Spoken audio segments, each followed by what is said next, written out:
we are seeing organizations rethink how HR works, which you and I have talked about a lot. Not just because what we do doesn't change. You still have to manage people, the roles, but how HR works. I think the biggest difference maybe that, and we're going to talk a little bit about it later, is that HR might be shifting into their next big thing that I don't think they've really been able to ever get to effectively, is that they are managing work versus just the people who do the work, right? And we'll talk about what that looks like a little bit later in a couple other articles. But at the dinner that I had the first evening with Kelly and her team, and as well as a couple of founders, or a couple of investors and some CHROs, we had this great conversation about sort of what is the work of HR. And, it was very clear that I think everybody had a different opinion about that too, and how much that was changing. And so it was good to see that I think people are not just improving on what we have these days or coming up with a new AI coach or a new AI learning tool, but they're really thinking differently about what work gets done within an organization. Welcome to the HR Huddle podcast, presented by Sapient Insights Group, the ultimate resource for all things HR. It's time to get in the huddle.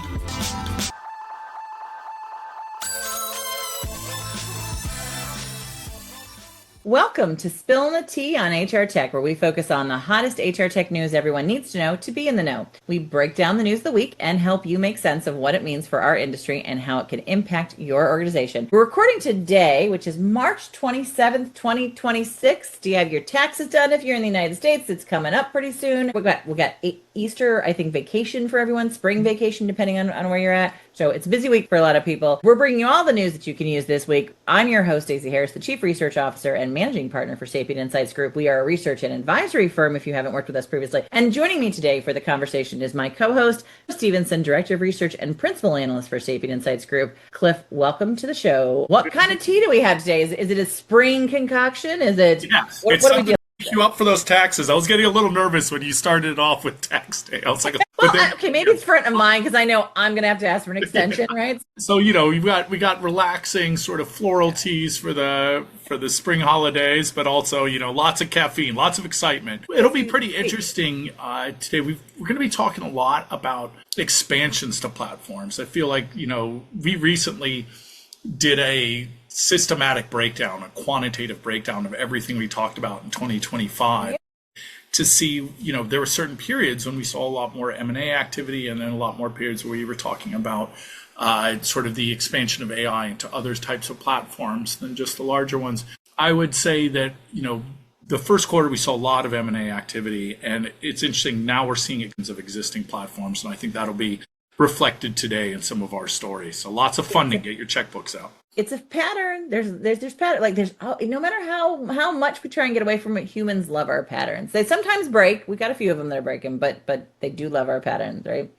We also have been doing a lot of traveling. So I just got back from the Transform event, and our team got back from the Unleash event. So we should just make a couple quick updates about that. We'll do before we sort of wrap into everything as well. And then we have a lot of other conferences and events we're going to be going to, but we're going to wait till the end of the show to talk about those. So, Cliff, where do you want to start? You want to start with our updates on the events, or do you want to jump right into the news today? Let's start with the events. Just a quick reminder, if you're listening to this, by the time it comes out, by the time you're hearing this, we'll only be about a week away from, about 2 weeks away, but let's just go with that. The April 15th will be the launch through our distribution network. So if you are friends of one of our distributors or somehow affiliated with one of those groups, you may start to see our survey. Please take some time aside. I know you got, as we said, taxes to do, Easter holidays. None of that is as important as our survey. That comes first. Tell your family you'll get to dinner. Working heavily on it this week, guys. He's a little biased today. And then if you haven't seen it by then, that's all right. By the 29th, it's completely available. We'll do a reminder in the next show as well. But April 29th, it'll be out. So please take a look at that. We're going to be adding in finance. So if you are a finance professional or interested to see how that will all link together, we'll have questions for you. Send those on to someone you do know that's been wanting to see this continued integration of the finance role and HR role. We're also going to be talking quite a bit in this survey about compliance. It'll be rather than sort of weaved in. It'll have its own dedicated section. So keep an eye out for that. At the same time, we've made it easier and easier as we do every year to use. We do keep an eye on the average amount of time people have to take and try and actually shorten that despite its length, so that you only have to like stay focused on the things that matter the most to you, and with questions, and hopefully gather you towards that information without wasting any of your time. Speaking of not wasting your time, let's jump in, as you said, Stacey, and talk about some of the ones you've been to, because I actually, and thank you for this, by the way, Stacey, me to you personally, thank you for traveling so much recently and being at these events. I know both of us have a big April ahead of us. We'll talk about it at the end of the show, but tell us about your various journeys and what you saw in them. Yeah, so I did not actually go to Unleash, which was about 2 weeks ago, right? But our team, Allison Williams, went there this week, and Summer Orlano, who is in our growth and partnership area, and Allison is our new director of research programs, covering all of our various programs that we have in the organization, and joining us on the analyst track and analyst space as well. So we're really excited. One, that was Allison's first sort of event on her own. I know it's always kind of right. What we keep talking about, like, who's the next generation of analysts, right? Well, they're coming around. There was a really good, I think, commentary. I want to say it was maybe Jennifer McMillan, one of them, had put out a really sweet sort of conversation about what we're seeing come up in the ranks of the analyst and the market as a whole. There is a whole new generation of workers who are really sort of getting ready to take the reins in a lot of these things. So we did a couple of differentiations we saw between the two. Then the following week went to Transform. I had the opportunity to be on stage with the Clearcoat company and their head of product and senior leader Arnaud. We really did get a chance to talk about, one, their big new branding, which we'll have a little bit more about later on this year, but also got a chance to really talk about how CHROs are preparing for the AI transformation and how they're basically doing that effectively or not so effectively. So it was a really, really good week. The biggest difference we kind of saw, and we're going to actually write up some reports on this, and so if you're interested in that report, let us know. Summer's doing that because she's been to both. Because there is this big conversation about can we handle sort of two big HR events in the spring timeframe, right? Used to be that IREM was the big HR tech kind of event in the spring timeframe that kind of left that space. Sherm had tried to put a couple of different events here. We know there's a lot of events in Europe at this time frame. I'm going to be doing HR Tech Europe in a few weeks as well. But they are sort of similar in sort of the things they're talking about. But Unleash definitely had, from what we understood, more of a focus on very large enterprise companies and the challenges that they're dealing with on a regular basis. Transform, to me, having never been there, gone there for the first time, I was pleasantly surprised. I didn't know what to expect. I thought the event had a really good vibe to it. A lot of mid-market organizations, CHROs, which I think is always a good positive for an organization, a lot of mid-market directors of HR, a lot of different industries, which I always like to see an event. So I think, it's a very fresh new approach that they're taking over the Transform event. I do think they've got to be careful. It's easy to fall into the same patterns you see at all the other events. They have the executive roundtables. They had the tracks for a lot of AI. They had the innovation session. They've got, a lot of the same things that we see at some of the other ones. So one of the things that we're going to be talking about is sort of what do we do at some of these events that are a little bit different for each organization. But a couple of the big topics that I saw as takeaways across both these that, we've been sort of sharing our notes on is, one is that, yes, organizations are leveraging AI in a lot of different ways. There's a lot of great case studies out there, but what we are definitely hearing is there is a large group of organizations who are still trying to figure out how they just get their HR tech systems to integrate and work together. And they're really very frustrated with the AI conversation because it's not helping them actually get the work done right now, right? And so I think that's something for all the vendors to be aware of, is that you really need to fix their basic HR tech problems before you can dive into the AI conversation. And yes, I can do a little bit of that for them, but if we were doing a panel, one of the panels that I did, which was great, with Kim Seals and Vicki Thomas. Kim Seals is from West Monroe, partner over there, heading up their global HR and HCM practices area. And Vicki Thomas is a senior director at a company called TPMA, focusing on education and trade business models and how those two worlds work together. So how do we get businesses who have trade workers and education that have trade workers and government grants tied together? And that panel was interesting because not only did we get some great conversation about the fact that, hey, a lot of these sessions don't meet my needs if I'm an HR professional here who are dealing with a lot of on the ground trades work. But there's also really interesting questions like, what do I do if I'm in a town or an area that does not have regular access to internet? That was still a question, right? Or if my business model can't have regular access to the internet. I think there are things we oftentimes forget that HR is dealing with that is way beyond the AI conversation. The other thing I heard very heavily this year across both these organization or events was the investment in homegrown developed HR functions. My prediction this year, Cliff, is that one question we have is, are you developing your own HR tech is going to increase in all application areas. I cannot tell you how many times I heard well, I just built this in Claude. Now, you and I both know that there are some real gaps there with security, some real challenges with building out, maintaining, keeping it up to date, having someone who maintains it. We had this great conversation with Arnaud that was really practical and forthright about, yes, you can build it. Are you going to pay the $100,000 for someone to maintain it every year?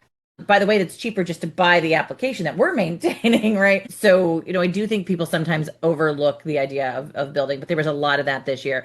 The other thing I heard a lot of is Claude is definitely the tool of choice at the business level right now. So that's something I think we're seeing come out pretty clearly, unless you developed your own or you have your own models that you're working on if you're a larger company. But for that mid-market space, Claude was definitely I was hearing a lot more Claude this year than I was ChatGPT previous year. And then, I think, we'll get into a lot of the new conversations here about what we're seeing in technology and tools, but I was really, I was surprised to hear how many organizations were still trying to figure out the data behind AI. And we're going to get into a conversation about synthetic surveys and synthetic data, what that looks like.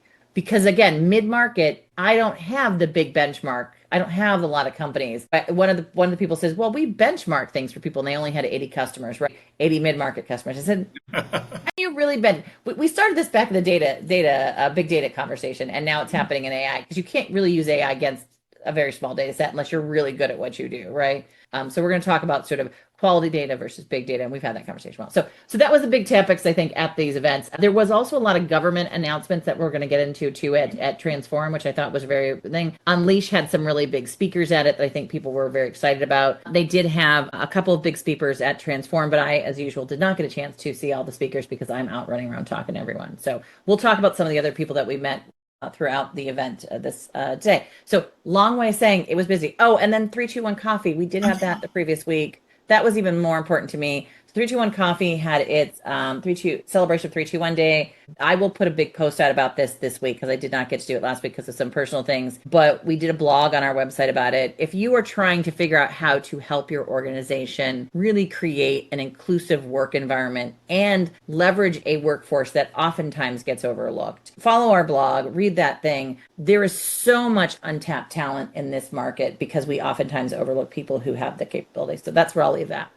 What else is going on, Cliff? I know a little bit about 321 story, and I was there for one of the days a few years ago. It's special to me too. But I've already told you, don't make me cry during these things. So no cry. We do also have a couple webinars coming up that we're going to be in May. We'll be doing one with HiBob and another one with ADP. So we'll give you more details on next week's webinar, but just do keep that out if you're looking to get a little more in depth into any of these subjects that Stacey touched on. In fact, we're going to be going into some details. So I'll just say, remember what she said. That was actually, I don't know, intentional or not, but a really good sort of primer for what we're going to be talking about today, because we're going to be revisiting a lot of those themes as we go. But first off is sticking with the AI theme, is that Findem, who we talked about just recently for some of their partnerships and funding and some of the changes they made. Findem is in talks to acquire or has acquired Glider AI. I'm trying to be careful for any of our attorney friends out there. But Glider AI, who we've also mentioned in the show before, does the AI-powered interviews and skill assessments. And what was interesting about this is, Findem being sort of in the candidate aggregation space. I think of it as a number one sourcing tool. I'm sure they would definitely go larger than that. And how they see themselves. They believe that not just the technology of Glider AI, so having that ability to do these AI-powered interviews and do those skill assessments and add them, but taking the already existing data that Glider already had And they were very direct about that, of it being a technology plus data play, to use an exact quote from Glider's AI, or Glider AI's CEO. So pretty interesting, because obviously that is where a lot of the value is coming from. Yes, the AI tech is important. And like you said, Stacey, there will be more and more companies taking advantage of being able to sort of create their own with these tools. But there's no way to recreate that many data sets, right? That's something that's already been out there that you can then use as part of your ecosystem. Yeah, I got a chance to speak with Liv Anderman, who's their CMO at Findem, while I was there that week.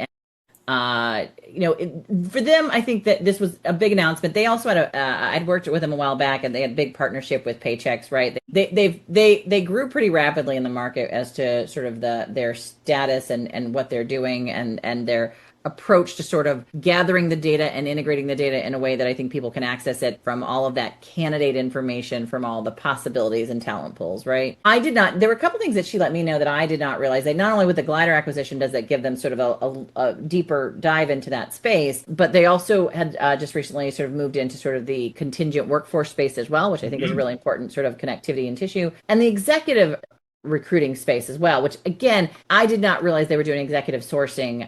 I knew they were doing sourcing, and obviously executives fall into that space, but they actually have services that are more wrapped around that, which is generally a much higher level of service. But they put tech to that, which I think was an interesting thing, because I have not heard about tech to the executive services space, right? So that was really interesting to see that announcement come out, and to hear them talk about sort of the investments that they're getting in this space. I know there was a couple of dinners and events that they threw. There was a lot of noise around what Findem was doing, but it was good to talk to Liv. We haven't had a chance to catch up in a while, and I am excited to kind of see where they take this. You and I both know that the tech itself is not really as people are building tech pretty quickly these days. We know that content that you can scrape off the web is really not as valuable as it used to be, because now this tech can scrape the web pretty easily. The big differentiator is differentiated content and data. We had this conversation with PayScale, who had a really big announcement this week about some of their tools. One of the things I really liked was a Compass tool that they had launched this week that was focused on sort of an executive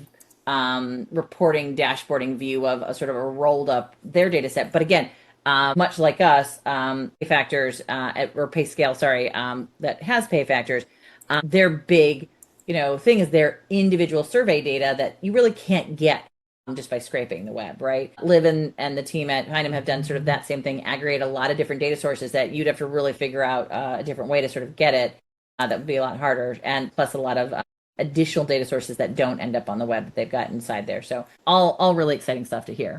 Yeah, absolutely. I'll also mention that we don't know the terms of the acquisition in terms of the amount of money, but one thing we do know the amount of money for is what was given to Origin. This one's pretty interesting, right? So this is Origin, as we've mentioned before. This will be an AI benefits platform, employee benefits. I know there's a very famous software company already, so I always have to bring this up as a consummate nerd. But this is one that I will say, complimentary to Stacey. I think you first started bringing them up over a year ago, probably through your personal connections with Chris Bruce, as a company to watch out for on stage at HR Tech. And here we are now. They have now raised $50 million over the last 12 months with another, what they're calling a Series A plus, where they've raised $30 million on top of the $20 million that they've already brought on. So this is clearly something that is being seen of value by a lot of groups. There is, I think Notion Capital is probably the largest investor in this group, but we also have some big names like Acadian Ventures and Felix Capital, as well as some angel investors. So, and HSBC, Innovation Banking UK in this round.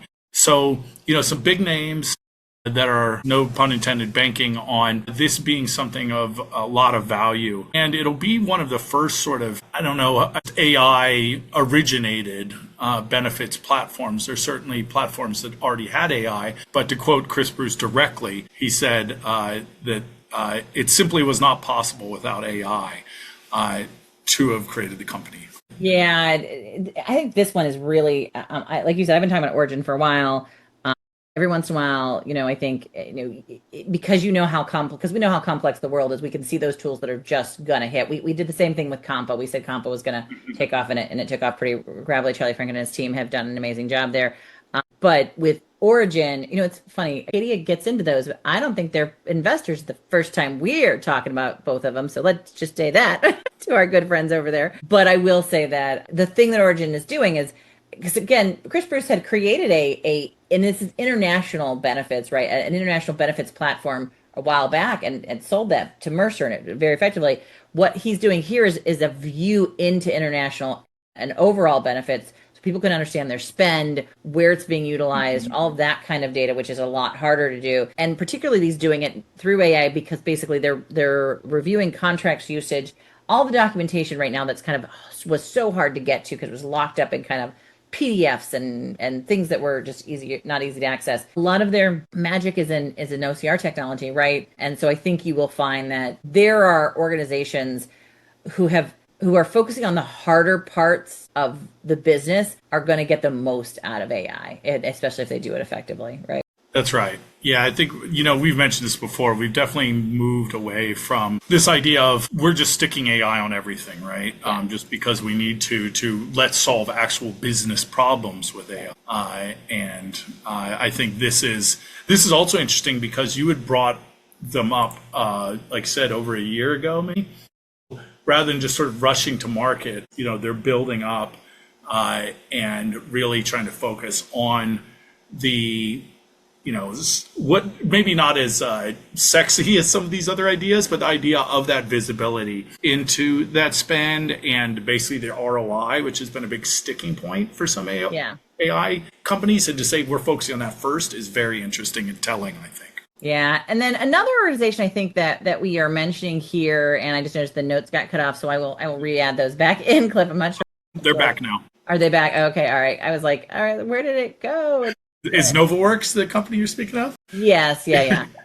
So I had the great opportunity to get a chance to talk to Melanie Luget, who is now their chief product officer, as well as have dinner with Kelly, who is their founder, who used to work over and founded Hitch, which was acquired by ServiceNow not too long ago. And what I really like about what's going on here as an organization is that this is brand new, fresh out. They just launched it right at the Transform event. So Kelly Steven Wass. I just couldn't get her last name out, but she's the co-founder and CEO, along with Eswar Vandenapu.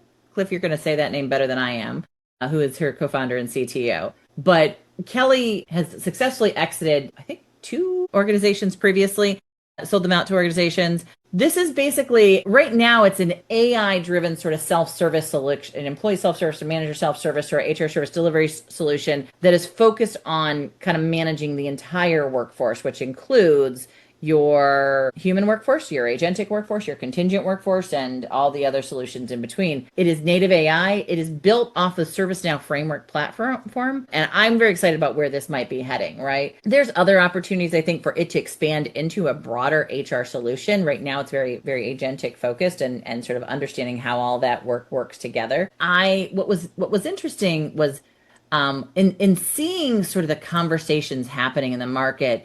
NovaWorks is a really good example of the kind of, I think, ingenuity that we're seeing happen in HR right now, right? Which is the idea that we are seeing organizations rethink how HR works, which you and I have talked about a lot. Not just because what we do doesn't change. You still have to manage people, the roles, but how HR works. I think the biggest difference maybe that, and we're going to talk a little bit about later, is that HR might be shifting into their next big thing that I don't think they've really been able to ever get to effectively, is that they are managing work versus just the people who do the work, right? And we'll talk about what that looks like a little bit later in a couple other articles. But at the dinner that I had the first evening with Kelly and her team, and as well as a couple of founders, or a couple of investors and some CHROs, we had this great conversation about sort of what is the work of HR. And it was very clear that I think everybody had a different opinion about that too, and how much that was changing. And so it was good to see that I think people are not just improving on what we have these days or coming up with a new AI coach or a new AI learning tool, but they're really thinking differently about what work gets done within an organization. And that I think is the new conversation here, right? Yeah. And I'll throw out there the other name you were mentioning is Eswar Vandanapu, who was the CTO and the co-founder along with Kelly Stevenweiss. He also started Hitch before going over to ServiceNow with Kelly. So they sort of have a proven record of doing this. But I want to give him a shout out as well. Yeah. And I do want to say, I think that the goal is, yes, they're building on ServiceNow. It's going to give them a group of existing customers right out of the bat as a primary platform, but they are building all the AI work on it as agnostic with the goal that they can port that over where needed to other platforms and stuff. Another big name, along with ServiceNow is Workday, and that Sana is now in general availability. So that's pretty interesting. We've had a lot of in-depth briefings, so much so, Stacey, that I think you and I were like, have we not talked about this on the show? I think we brought it up, but if you're a Workday customer, you can jump onto the Sana platform. This one is interesting because it continues a conversation that we sort of saw put on hold, which is the importance of skills, and now has just rocketed to the forefront. When we do that overview of what we talked about, skills is going to be up there. It was already towards Q4 of last year, and now we're seeing that continue. So much so that, obviously Workday's making that investment, but it's also interesting to see just how they're trying to put that into the flow of work, right? So, having it available across all the tools as being sort of as non-obtrusive as possible during the demos and the looks that we have had at it.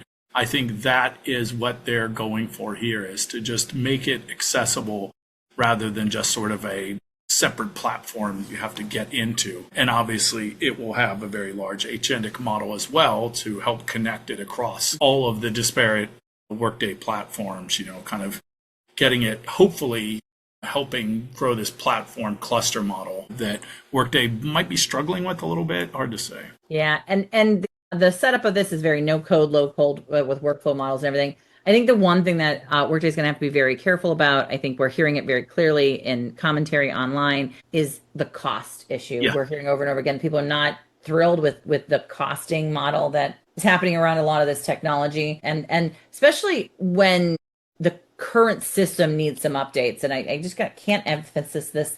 Do not let your existing technology sort of get waylaid by AI technology being layered on top. I think that is the worst case scenario you're going to find, because your customers really are going to say, so I'm paying more for this, but I'm not getting, because the idea is that the AI will supersede and outpace the needs of what's happening at the functional level. But you have to have both working very effectively right now for the market to be comfortable with what you're doing. We should mention that Oracle put a similar announcement out about their multitude. I think 22 was the number, but I could be wrong. But there's a multitude of agents in their new environment. But again, with the development environment, right, where we can develop those agents, move those agents around. Yeah, and we'll talk a little bit more about that pricing model coming up too, how that's going to work. But now comes the segment that seems to keep recurring that we're going to call Cliff trying to describe something visually to our podcast listeners. Even worse, we also obviously are on YouTube if you want to watch me visibly struggle at trying to describe something that only I can see, because we've got a couple of rebrands. Now, this one, Clear Company, is rebranded Clear Co. So I think that is more or less obvious, right? You can hear the rebrand. It is shorter. They've also kind of gone with this interesting, I'm always interested in like the colors and where to get this. So it's interesting, Clear Co, black and white, and it's sort of got this sphere that you can see through. I think that's a clever idea. I think that's what they're going for. It's clear there. Clarity was the conversation here. They were really going for clarity in message, clarity in talent management strategies. And I got a pretty good glimpse of this one, because they did the launch while I was at Transform with them, delivering this session with them. And I actually really like the new colors, the new layout, because it is very distinctive from what else is going on in the market. The rest of the market's pretty flashy right now. A lot of pinks, a lot of purples, a lot of blues. This stood out in the room. I will say their engagement at the exercise at the, which I believe they're probably going to do at other events, was by and far one of the best. The only one that beat them out was maybe the puppy station. They had a sand pit where you could dig through and pick out diamonds. Well, they had a couple that weren't real, but 3 people a day, each day won 3 real diamonds that then were set into some jewelry settings. And so I can tell you, and again, all around their clarity, messaging, the amount of people who were excited about that booth opportunity was pretty huge. But it really did lean into where they're heading, which is if you have clarity in your data, if you have clarity in a combined talent approach, you're going to have clarity in your ability to give your company a better view of workforce planning, a better view of strategizing. And more importantly, in these days and age, all of that stuff is important. But to get to there, oftentimes you now need AI and AI agents built on top. They have built in quite a bit of AI native content inside of that, all with the idea that we are focusing on being clear and clarity around it. So I thought it was kind of a cute way of putting it all together. One of the better ones done, and I'm not just saying that because I was there and Kirsten and I had a lot of conversations, but because I have seen a lot of them where it's just a color change or something, or a few small pieces of change. They really put a lot of thought into this, right? Yep, and this is not at all, that was not a segue into this next one. Oh, no. We like salary. Salary.com has done a color change. Just kidding. Salary.com is also done a rebrand and have launched their Max. I think they're not calling it AI, but intelligent layer, their Max tool system that'll be across the entire layer of all of their data. So you're able to sort of pull in, the agentic model, you can pull in, do real-time looks as things change. This is especially important when you think about the volatility of costs and things right now and how that could affect pricing in different areas, right? You want that real-time sort of model. So that makes a lot of sense. Salary.com will still be called Salary.com, but the logo itself is just salary with the dot at the end. So it looks like a short sentence, salary. Yeah, this one, we got a little bit of a preview of that Max model when they were showing us their AI approach, and I was quite impressed with it. Salary is another one similar to the other ones that we've mentioned, where they have proprietary data that no one else has. The way they sort of manage it, the ontologies they put around it, they've really leaned in heavily to skills. But their AI, so their Max model with the AI combined with it, I always like the way Salary's been setting up their AI, where they have kind of the ability to sort of pick and choose your big buttons of things you want to do. You've got your write-in message, and then below that, it keeps like digging in so that you can keep digging into the data with questions and options it gives you. Our good friend, John Sumser, I think worked early on with that, with the team when they were developing some of that. And I really do think that they have created a nice approach to AI inside their environment because of it. So, yeah. Pretty interesting news coming out of Deal, who have added an ATS, an applicant tracking system, so for talent acquisition. So pretty neat. They had their conference, which is called Big Deal, but spelled in their way, of course, in 2026 when these were announced. So expanded platform. The ATS is pretty interesting, because it will have the candidates already in the Deal platform from the second they're, even in the recruitment stage. So that works with their IT capabilities, right? Because you can use that for equipment, compliance, and as part of their mobility platform, they have Deal Mobility. So that'll be a system record for your I-9 or any other immigration forms, visa tracking, and right to work across over 100 countries. And then one that I think piqued both of our interests, which is they've redesigned their mobile app. That's not the interesting thing, I don't think. Good for them, is that they now have crypto pay. Employees can now receive part of their salary in stable coins. Those are your ones that are usually pegged to USD. I think that's actually one of them is USD coin, or so I assume they're doing those ones as opposed to like a Bitcoin, so that theoretically you could pay people in different jurisdictions without having to worry about certain other things. Anything with crypto is always a little interesting to me, especially for a company that prides itself on its IT and security. But perhaps those things go hand in hand. But maybe I'm just an oldie because I was like, crypto, that's interesting. Yeah, I mean, we do see outside the U.S., particularly in regions that have unstable banking systems, that is part of what crypto was originally, after it got past the sort of Ponzi schemes that were built around it. Originally, what it can do, and I've talked to a lot of people who have these environments set up, it's a way to pay people when there's no stable financial model in the market, right? And so I do think that they're looking at that as a continued sort of opportunity. I think Deal, we did see them at Transform, the big booth there and everything. The more interesting thing I think outside of that is that they're truly expanding that entire platform because an ATS is a big thing to add. Generally, most organizations partner with that, right? So they really are trying to be the all-in-one. I think a lot of people partner with them for global payroll because they do cover some of the regions that other people don't, particularly Middle East, African areas. We might see how long that happens before someone wants to start to find other partners because that's a big risk when you really start doing everything that's going on in the market. Opportunity too, right? Like I think people are like it when they get as much as they can under one umbrella. It's interesting that they went out with an ATS over everything else, right? Yeah. So you speaking of that sort of global aspects, this is going to be a rough segue to that, but Visier has launched a global partner program. So the idea here is to build out their ecosystem, right? So, they'll have go-to-market programs. They're going to highlight innovations through their partners, do help with sort of the user experience and the experience that you would come from the Visier platform going to any of those to sort of help maintain all that. So this is fascinating because this fits right into this idea of the cluster model. They are clearly bought into the importance and the need to create not just here's some connected companies, but having, we always talk about the importance of bidirectional data transfer in these cluster models, but it's not just that, right? You want it to have a certain experience. You want people to feel pain from leaving the network, the classic sort of walled garden there, but also incentives to stay within, not just for the user, but for your partners as well. And I think that's pretty interesting. I would say fitting for a company that prides itself on understanding all of the information that's out there.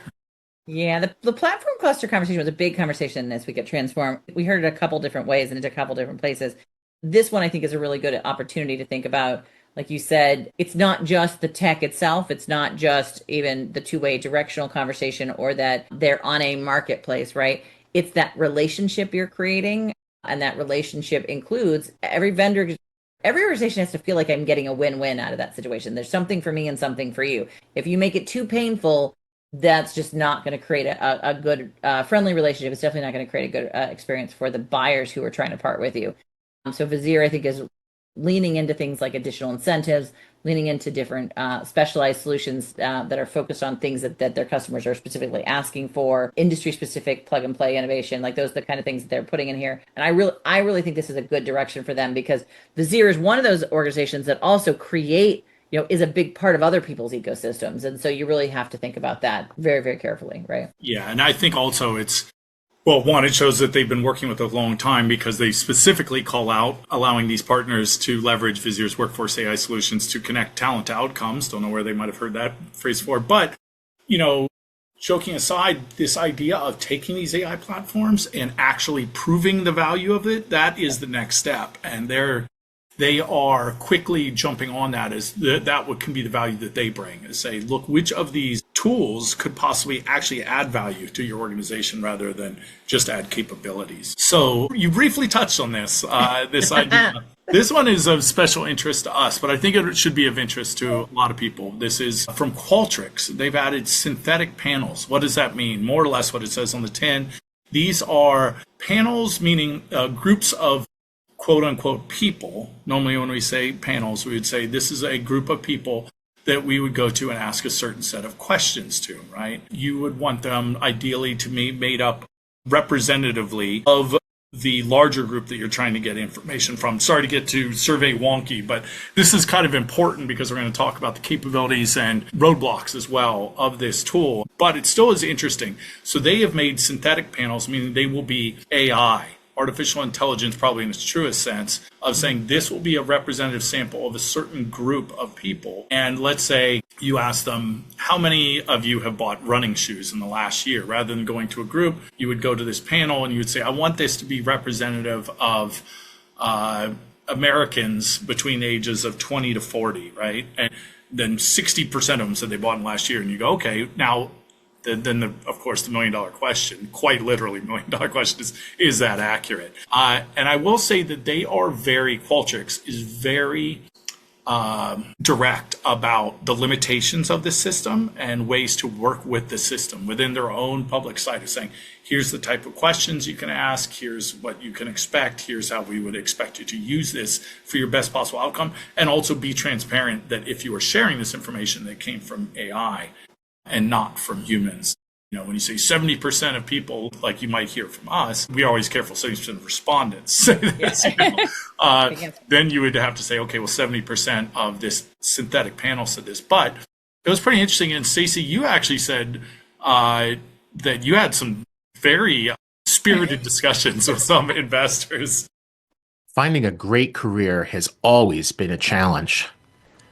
But today, with the massive changes underway in just about every sector of the economy, in just about every country in the world, finding a great new career is even more challenging. And if you're a student, recent graduate, or someone else early in their career, it's even harder for you because you just don't have the experience that those who might be 10, 20, 30 years older than you have. The answer? The podcast, From Dorms to Desks, a podcast by College Recruiter job search site, where every week we take a deep dive into a topic specifically of interest to candidates who are early in their careers and looking for a great part-time, seasonal, internship, or other entry-level job. Yeah, to both the positive and negative. I mean, it was a dinner I had at Transform. The great thing is that some of the conversations start off with the questions of the vendors, the young vendors with new solutions in there about how much they were using AI generated engineering, right, to move their company forward fast. And the short answer was we are, but there's a lot of risk in that, and that there's a lot of mistakes in that, and actually costs us sometimes a lot more than it does to do some of it by hand coding. And so they're working through that. AI is definitely part of it. They have said, but there are some risks in there. The investors, and I always love this, you get these investors, not saying they're not great and amazing. I've got insight into everything, but they're like, well, I was able to build this whole entire, thing that managed all of my investments in one day, using using Claude and then using OpenClaw, I connected it and did all these things. And my question always is, so did you actually do it for more than one person? Did you have more than one organization using it? And that always kind of falls apart then, because there's a very big difference between creating something for you or a small set of you and what you would roll out to multiple people around the world. This is the same thing I always tell HR professionals as they are making decisions to develop an AI for themselves. There is a lot more behind the scenes than you give credit for than just that front-facing interface, right, to most HR technology. Synthetic surveys came up because then they were like, well, we're also doing testing, bot AI or survey takers. And I thought, well, I've heard about it. Yes, of course, we know all about creating personas, a persona to check your marketing, a persona to check your CEO language, those kind of things. They're trying they're doing the synthetic data. They're using their own, and they've created their own, I should say that. They're doing an actual panel that they are purchasing, and they're seeing how well the data comes out. Now, the one thing that I noted with them is that even with Qualtrics, but particularly with any of these sort of larger GLD, those guys, right, who are doing panels, you don't have first of all, you do not get a named participant generally in those panels, right? So you don't know who they are. Very unlikely oftentimes that you would even get the name of the company that they're working for, right? And so that, I think those kind of panels work really well if I'm trying to get consumer decisions, like I'm talking individual consumers of buying shoes, or what we're going to see in behaviors in healthcare investments, and things that are an individual human being that you can then kind of round up using a lot of socioeconomic data, where they don't, I think, work very effectively. And believe me, we tried, because it's a lot easier than our distribution process. Our distribution process is a massive amount of effort for us to manage every year. We've looked at panels and we've started panels. We could not get the level of data that we get today on our survey with panels, as even live panel human beings. With synthetic panels, I think it works, as noted here, with very distinct, like yes, no questions, perception-based questions that we have a lot of psychology data on from the internet and the web. I don't know how effectively it works on understanding companies and what companies are going to do, because if we knew what every company was going to do at any level, right, from a forward-looking perspective, Yeah, that would give you a great fortune looking forward kind of model, but companies are made up of a lot of different peoples and a lot of different decisions, and sometimes they follow regulations, sometimes they don't, sometimes they do this, sometimes they don't. It is much harder, as we've seen, to predict a company decision versus an individual human decision. So I think that's one of the challenges. I think the other challenge here is really if it's one thing to say that, well, we think 70, at 70% of the time it gets it right, and that might be okay with what shoe is going to be bought. Maybe I put both shoes on the shelf versus, and I put a few more of the one that we were seeing more likely to get bought. But, if I'm doing an awards program, or I'm doing a selection of a major technology that's $1 billion in my company, do I really want to trust that on, or make that decision on a synthetic data set?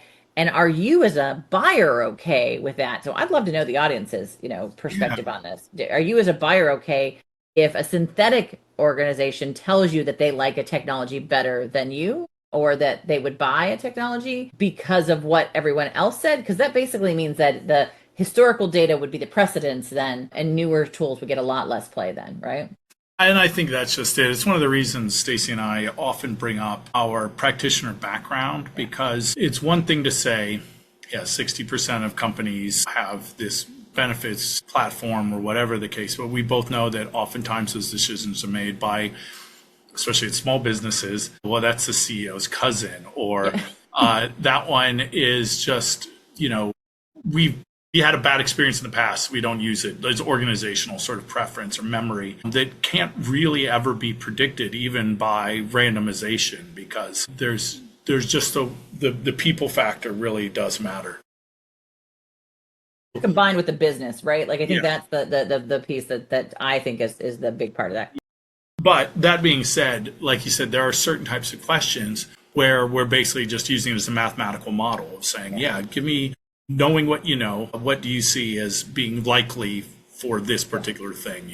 Will people use this one thing? But it still is very interesting. It does show a little of creativity of the concept of AI, which many of them draw on, like random forest generators, right? Which is basically like, most likely it's going here, but there is some randomization, right? So that you get some sort of factors put in, and that sort of decision-making model does come closer to reflecting how humans are, rather than just an if-then sort of decision. So I did like that. So speaking of decisions that have gone wrong, though, one of the bigger news stories that I would say normally we wouldn't probably cover here, but we've been covering the concept of the metaverse within emerging tech for the last 10 years. And that is, which you probably already know, that Meta is shutting down the metaverse. The thing that they changed their name from Facebook for, only wasting $80 billion of money. CEO kept his job somehow, but I got to give you props for this, because I kept this on the survey. I kept saying, Meta is going to, and we are seeing virtual glasses and UX grow rapidly, right? So I was like, Metaverse, but I even asked in our session this week, because I had a lot of manufacturing and companies. I said, so how many of you are using augmented reality at this point to do training? It was all the rage, right? Just a few years ago. You told me it wouldn't last. This is one I didn't see. Our data did show us it wasn't going to last. I should have listened to my data, not me. Boring development side going, this is so cool, we should be using it. We know the glasses are making a comeback, but there's some tweaks that need to be done before this gets there, right? Yeah, and keep in mind, this is just them shutting down their virtual reality world, the metaverse that they have. That doesn't mean that virtual reality has been shut down. They weren't the only ones using it. I remember seeing some use cases literally over a decade ago from Cisco, not the food one, but the IT and provisioning, of being able to connect to virtual environments for things like helping surgeons be able to make these sort of, really look around in a VR setting, even when they couldn't make it to the hospital in time, and help advise, or people training on what to do during nuclear meltdown, right? Where it's not really something you can simulate, but you need people to go in and be like, go do this, quickly, and get their muscle memory. So it's not saying that it's gone, but it's becoming about use cases, which AI will as well. Mark it down. I said it. All those boosters. Remember who's told you the truth. That is right. But we've got only a little bit of people news this week. TalentNet has brought in Vish Baliga to their advisory board. Vish Baliga, you may not know the name, but you certainly would know his works. He is one of the founders of Fieldglass. SAP acquired over a decade ago, right? 2014. Yeah, we're not old. We're not old. But that's pretty interesting. Kind of interesting to see. We're getting more and more of these sort of companies coming in, and it's interesting too because TalentNet, has also expanded their sort of AI sourcing model that we talked about a little earlier with Find'em. And so this is still of a lot of value, especially as the world of candidate sourcing becomes more. You'd think, in the sort of post-monster world that it would be consolidated, but it's actually the opposite. There's more and more places where you find people. Obviously, LinkedIn is probably number one, but you need to have multiple areas of being able to grab a sort of consolidated group of people. And another one where we're seeing a good use case of AI, so there's a good segue as well, of, searching for all of the areas where you would find possible candidates that match, that go beyond keywords, right? That actually have the skills necessary. Yeah, so there's some real connections there for what he's done in the past. It's always interesting to see when you get someone who has a track record. Can I do the second time, right? Exactly. And then friend of the show and friend of ours, Paige Lefevre, previously at iSolved, has joined Daxtra. We're staying well within this talent acquisition space. I guess that was the theme. I didn't see all the thing today. So Paige Lefevre is now the global VP of marketing at Daxtra. So after I believe her entire career at iSolved, has moved over there and jump in title, which is always great to see. Moving on, we're sure she'll do very great there. Yeah, we're big congratulations for Paige. We loved her over at the iSolved area. We're excited to see what she does here. It's always good to see our friends kind of get into new roles. There's a couple of other new ones I think that came out this week in Transform, but we'll be able to announce probably next week from friends who are moving into new roles. So yeah. I should also mention that it's interesting that we sort of allude to a couple things that we know that are under NDAs. We're like, oh, maybe we'll mention Clear Company. That was what it was about. It wasn't that big a deal, but I did mention that we had mentioned them that way, Cliff, in there. I was like, we hinted at it, but so yeah. Exactly. So we were just mentioning Meta, and they're just having a very good or very bad, no good day or week or whatever you want to think of it as. That they were found along with YouTube, parent company Alphabet / Google. Liable in a California social media addiction / harm to children trial. It was pretty interesting because that, along with some other cases that have come out, I believe there was one against X / Twitter as well, have really this may possibly open the floodgates towards this larger conversation about liability for some of these tools. This is especially important in the AI world.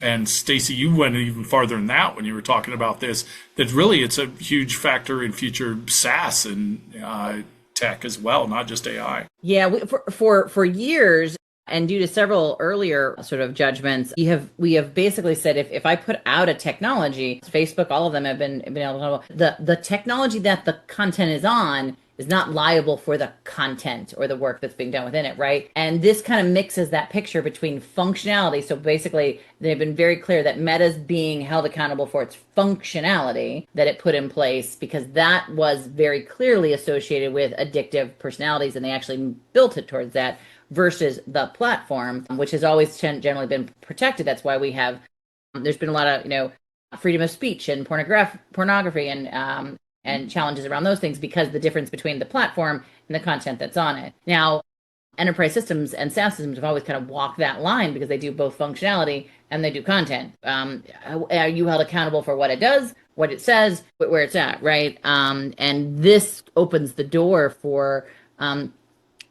some of the bias and some of the as a possibility to sort of lean into what we're seeing with the Workday lawsuit going on for their recruiting technology. It also leans in a little bit to some of the things we've been talking about, which is how you have to be very careful about AI coaching, AI performance management, AI even learning on some sense in this bench, how much do you trust that AI agent to do those things in a world where you might be held accountable for what that AI agent is doing because you built that AI agent to do it that way, right? So Yeah, and actually that's interesting. So there was one from the National Bureau of Economic Research, and we're getting close to the speed round, so I might unofficially call this a little bit of that.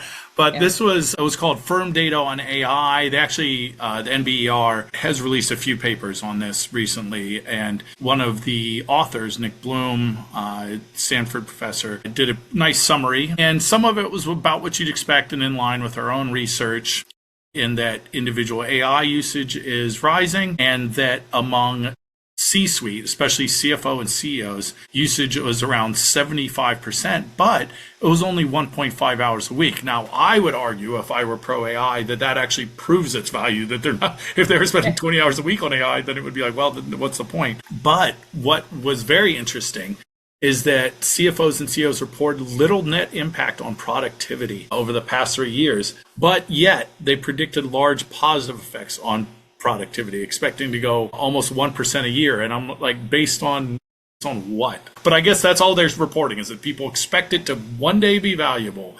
I'm going to throw in a little caveat, as I want to do, that the actual data center capacity has dropped significantly, meaning you've probably heard of Starlink and a few of these others. That had been steadily growing, the idea that we're going to build these data centers that will be able to actually power the current and next generation of AI.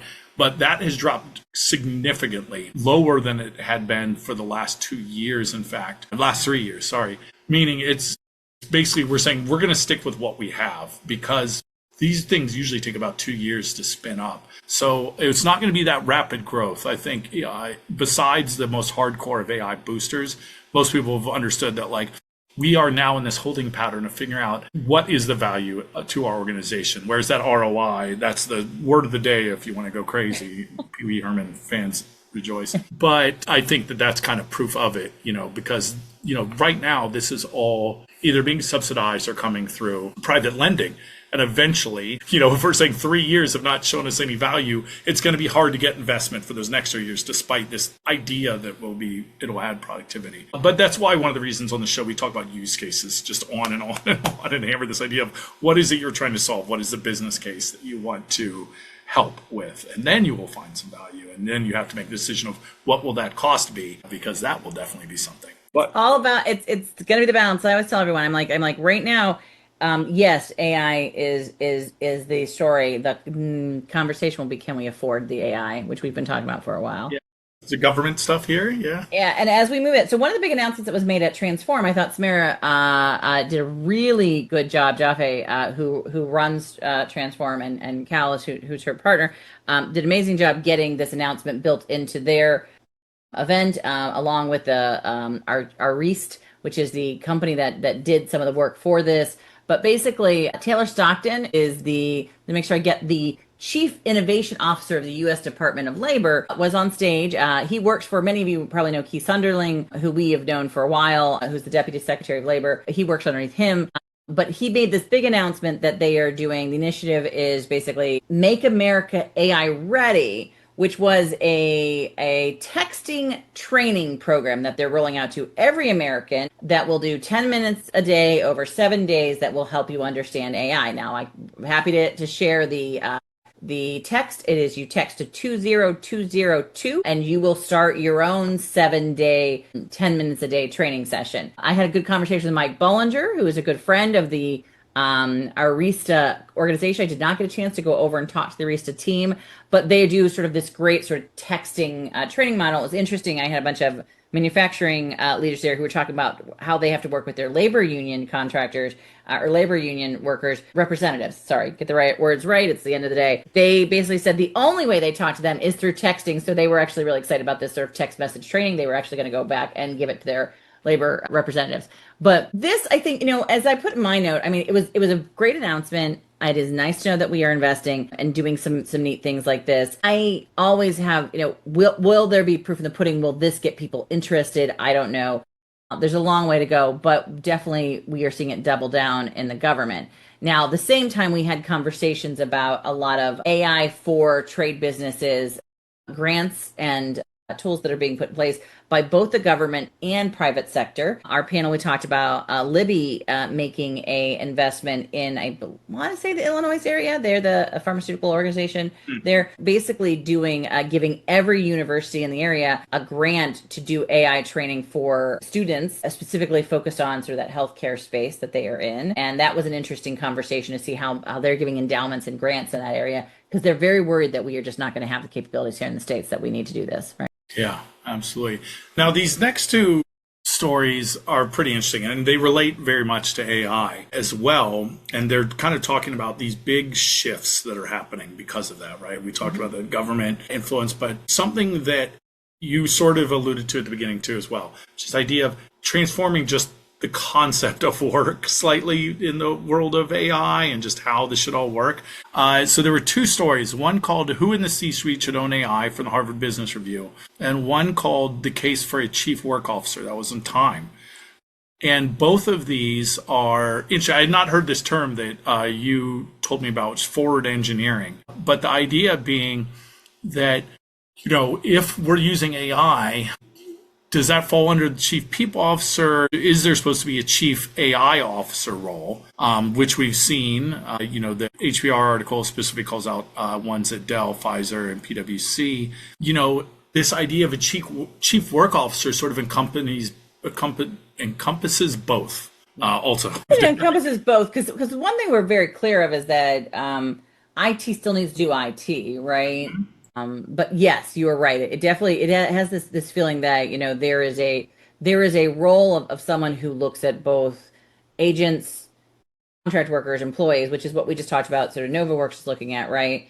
That chief work officer language, and it was a language I was sort of throwing out all weekend just to see what were people thinking about it. Definitely resonated much better, I think, than I know people have loved the chief people officer title for a long time, but I think the chief work officer might be a new one, right? Yeah. And it really gets into this idea. We did a special episode once with the gentleman from Work Tech Advisors, and talking about this idea, which we've definitely brought up before, is this idea of just work tech rather than people tech, or what does that look like? Because, at the end of the day, what are we trying to do? We're trying to solve business problems, and we use the entire tools that are in front of us. So I think that would make sense to have a role that oversees this idea, right, of getting it done, right? And having that separate, obviously, than a finance officer. And so, Stacey, I know you've been here for a while. Our listeners, thank you, and viewers have been here for a while.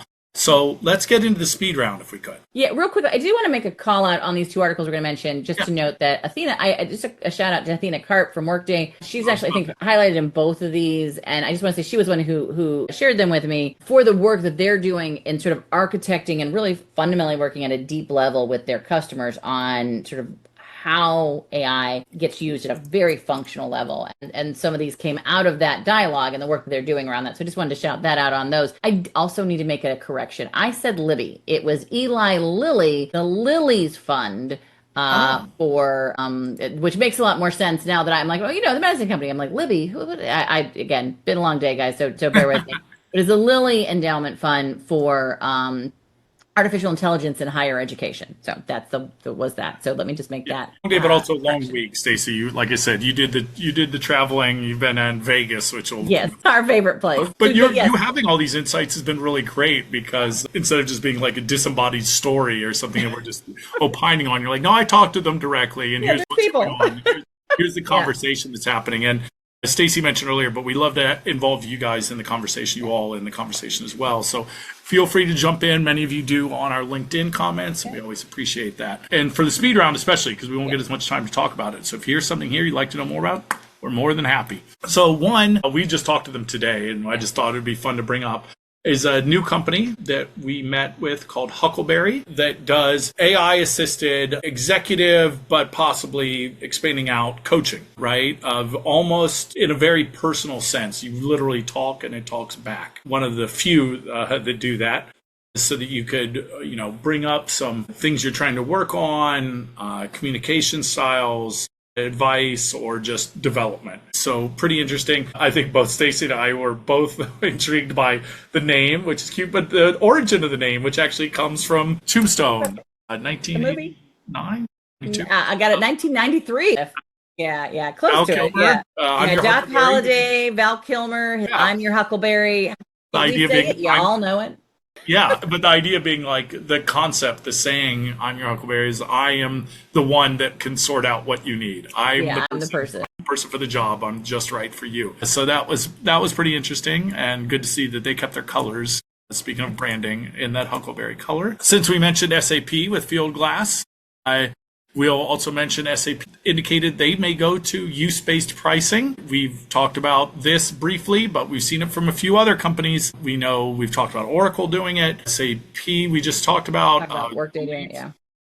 So this idea being that with the cost of AI, if you truly feel it's worth it, because like it is subsidized, and these companies report that they lose money oftentimes on these queries, how do they sort of start to recoup that value? Because at the end of the day, it is a business. So you will start seeing more in that. I think the conversation will be, how does that usage model play out with the idea of tokens? Is it API calls versus just queries you make to the system? We've probably all seen some of these horror stories of, I set my agent to work on something and overnight it cost me X much. So how do you put guardrails on that? The other thing I think that we should note here is that CEO Christian Klein also said they are planning to tackle. Am I on the correct one? Yeah, Klein is the CEO. Yeah. I just wanted to make sure I was looking at the right link. Is the SWAT teams sort of? The SWAT teams, the new SWAT teams that will help customers to adapt. It was the same conversation I had with Athena over at Workday. So this is the forward engineering. This is the forward engineering, yeah. So Cliff's going, well, how are you connected? Yeah, I'm supposed to know. Yeah, so this is this idea, and we've heard this talked about in consulting, but it really is the idea that I'm going in and I am not just telling you how to do it, I'm helping you figure it out.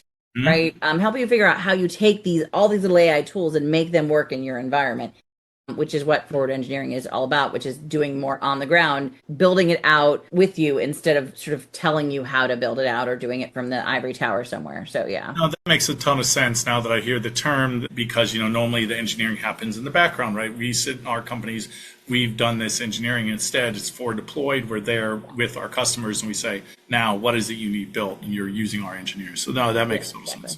See, now I'm learning. We're all learning. All the comments are going to be like, Cliff, you idiot. We already knew that. No, they're all very nice. You would never write that. I'd delete the comment. So then a quick update, really quick update on the Mobley versus Workday, courtesy of a friend of the show and wonderful human, Heather Bussing, who has did a nice summary. I'll try and put that in the notes as well. She did for HR Examiner about what the court actually did. And so I kind of looked over the order.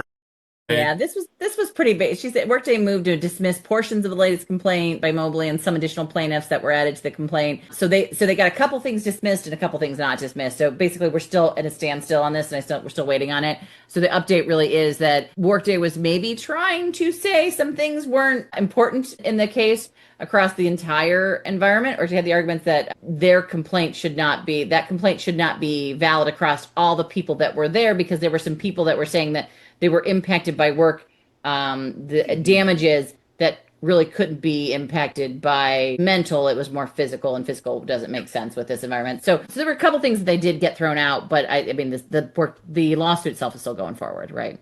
To quote Heather herself, TLDR is, here's what happened. And he said the TLDR is not much, carry on. Yeah. It's a lot of legalese, which I get really hype on and love to read about and think about, but it's also not my area of expertise, so I will move on. Thank you for that advice, Heather. Here's a fun one. UKG's got a new customer, and it's the Philadelphia Phillies, a baseball team, and they will be the official HR, payroll, and workforce management technology for the Phillies organization. This is kind of interesting because this is a pedigree from the Ultimate days. This is something Scott was really big about in partnership with Miami Heat specifically. And we first started seeing, and I could be wrong, but as far as I know, they were pretty much the first pure HR platform, not counting like an SAP or an Oracle, pure HR platform to start appearing on the big four American sports jerseys. And all of a sudden you're like, normally you see, Nike, and all of a sudden there's UKG or Ultimate at the time, UKG. And then they sort of moved away from being like, oh, that's not going to be our thing. We're not going to be like the sports HR brand. And so this is kind of a fun little return back to the old days. Yeah, for those who knew the old Ultimate headquarters down in Florida, they had a basketball court. You would walk in, it was a basketball court right in front of it. I still have like a bunch of Pat Riley stuff. They were good friends there, right? Story that came, basically, this is from Gad Levinon and written this thing about how men are leaving the U.S. workforce based on some census data. I saw a lot of census data that had dropped, U.S. census data, I should mention, and people making various assumptions on it. You know, the net migration was down, and that's because obviously immigration has dropped out, and so we're sort of losing people across the board. There's also been a move away from doing the classic school to work thing, mostly because, well, there's a lot of reasons. This is me wearing my analyst hat, because school's too expensive and you're not getting return on investment. It's one of those things where you can look at a data point and extrapolate quite a bit out of it, but you got to look at the whole. It's one of the reasons why our report is almost 400 pages now. And now that I said that, I realize it's going to be longer than that this year. So let's move on. This one, even though it's in the speed round, this was one of my favorite articles here. And I think this one I'll definitely link. It's called the L&D Navigator, and it's broken up into a few parts. So this is part one. But what this really is kind of giving some imagery and a metaphor around this idea of how we are approaching AI and this new idea of work, which has been sort of true throughout. You know, I kept wanting to refer back to this because you were kind of talking about this earlier, Stacey, and there's some lines in here, but you know, they're kind of using this idea of navigators and how you learn to navigate by the stars and figure out where you're going. And the increase in technology doesn't mean that you don't know how to pilot a ship anymore, right? If the idea is just to read a bunch of numbers off of a GPS, you've lost the core concept of what we're even doing here. There's a line that I liked quite a bit, this idea of the conversion trap. And I'm just going to quote directly. This is reaching for AI-assisted design tools whilst leaving the underlying logic of our work untouched. It feels like progress, but it's mostly acceleration in the wrong direction. Meaning, if the core idea of why you're doing the work, if your processes and everything else isn't fundamentally sound, and this is the same problem we've seen with AI tools, we'd say it doesn't eliminate bias, it just speeds it up. Same idea here is that you're using these tools, but you've missed sight of what it is you're trying to get to. You missed sight of where you're trying to land or, where you're trying to navigate to. And this imagery continues throughout, and I think it's very lovely written. Yeah, it's written by Laura Overton, who is a really good I should say not a lot. She's a friend I used to talk to a lot when I was in my learning days working on things back before we got really busy with the HR tech space. So I haven't talked to her in years. But she posted this I think is based off a book that she had launched with Michelle Ockers. And I just, I thought I really like the navigator model. One, my granddaughter lives in Hawaii with my son and my daughter-in-law. And there's a very big culture there, obviously, Polynesian navigators going from island to island. And part of that is the journey is as important as the destination in that conversation, right? How you are doing it, the symbolism of it, the experience of it, right? And so I do think that we do have to consider as we're going through this entire process of a general new technology is what journeys are we going to lose, and should we build those back in some other ways, right? A really good experience on this is when we first put in e-learning back in the day, the idea was, we don't need classroom anymore. Everything's e-learning. We just do it as fast as possible. And we pretty quickly learned that the human connection was critical until you end up with still a lot of classroom in certain cases, right? Where at what point we get to that with AI. So I think there's some of that, right? Yeah. And speaking of learning, there was a pretty good post, Howard, you kind of summarizing a few different books, 4 different books, and titled it How Organizations Lose Their Minds from Circuit City to the 2026 AI Layoffs. I am blanking. There was another book that came out in 2025 that was a lot about the impact of private equity. But the idea here is that, using the Circuit City example, which has become the new one, I think, after Blockbuster, of just like, not pointing and laughing. That's where Daniel at work there, but like cautionary tale. With the idea being, you cut people because it is a short-term measure to get you into profitability, but that has extremely long-term impacts. And there is a direct line. It's just not just as simple as, we cut some people, but there's a few other things. It's very obvious that by cutting key people, you're unable to meet the demands of the workforce. At that point, it's kind of, you're dead in the water, right? You're just floating there. And they use a few different examples, and this has happened on and on, whether it be Twitter to the U.S. government, is that once key people are gone, basically it can no longer function as intended. Yeah, it's a really good article, very well written. I want to say Kathy Pham, I saw her comment on it. I do not know the gentleman who wrote this, but you and I both, Cliff, read it. And we're like, yeah, this is worth a read if you haven't had an opportunity to. It reminds me a little bit of Kim making the elephant dance of the IBM story, right? Like that's the opposite side of that conversation. At what point how do you make these changes in a way that keeps you alive, right? So yeah, absolutely. You know what? Maybe a bit of a bummer to end it on. So let's talk a little bit positively. Here's some fun stuff. Here's some people to bring you joy to where you possibly might already live. Where are we going to be, Stacey? We're going to be in a lot of places. So April 13th through 16th, I'm going to be at Atlanta at the Infor analyst event. So we can get an update on what Infor is doing, which we've been looking forward to for a while. Cliff, you'll be that same week in Florida at the ADP meeting of the minds, right? And then also you're going to be in April 15th and 16th at the Canva conference. First time we'll get a chance to do that in Los Angeles. You'll be flying across the world. I'll be heading out to HR Tech Europe, April 20th through 24th, where I will be doing a new type of session out there, which is a little bit of a mini workshop model. So I'm excited to get to start that out with the HR Tech buyers and HR Tech professionals. That will be in Amsterdam in the Netherlands. And then you will also be that same week at Workday Innovations in California. And then I'll be flying crossing paths to the Oracle Analyst Summit on April 27th through 29th in San Francisco. So we'll be going across the way. Cliff, you're also going to be at WorkHuman, right? April 20th and right? Joined by your partner and co-founder, Susan Richards, who will be with me there. That one will be really good. And that will be another one where there'll be 2 in 1 week, because I'll be going up to Holmdel, New Jersey, to the Bell Labs, to the iCIMS headquarters to go to iCIMS. And then we get a bit of a break. And then in mid-May, I'll be in Raleigh for the Salary.com, with a new brand, roadshow, which, thank you for putting a picture in this. I realize that you guys can't see it, but Stacey wanted to reiterate to me, or show me that it really is truly a roadshow in that they have a truck and like a van and trailer with the logo and the wrap, and they're coming to various towns. So very cool, we're going to do compensation conversation roadshow, Salary.com. Sean Luentes and Andrea Derler from Vizier will be joining us as well. So really excited to get that in the books. Yep. And then in June, I'll be up back to San Francisco, the new Vegas, I guess.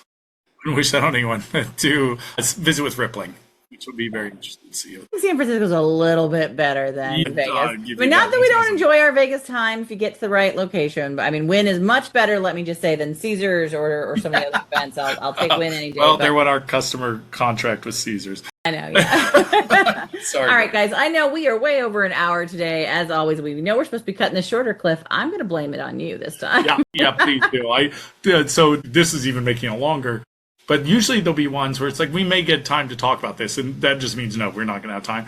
But there was those ones like the L&D Navigator where I was like, this is just too perfect. It wraps everything up, and it's too interesting not to share. But that's the problem when everything's interesting, then you are in there. And I've heard from a few of you that you sort of skip around. I'm not mad at that. Just make sure you just skip to my jokes. So that's 10 seconds of content. All your jokes are worth it, Cliff. I'll tell you that. All right. That's it for this episode of Spilling the Tea on HR Tech. We hope it's been just the brew you needed to start the engines running this week. I just want to say a thank you to you, Cliff, as well to our production team, Brand Method Media Group, run by Kelly. Also to our marketing team, Summer Alano, Cole Harris, Linda Galloway, the whole team, Caitlin Diamond, who get everything up and running and on this. Thank you to our listeners and communities. We couldn't do this without you. If you want up-to-date news on immediate breaking HR Tech news and getting all behind-the-scenes content from all the things that we're doing, be sure to follow us at Sapient Insights on LinkedIn and Instagram.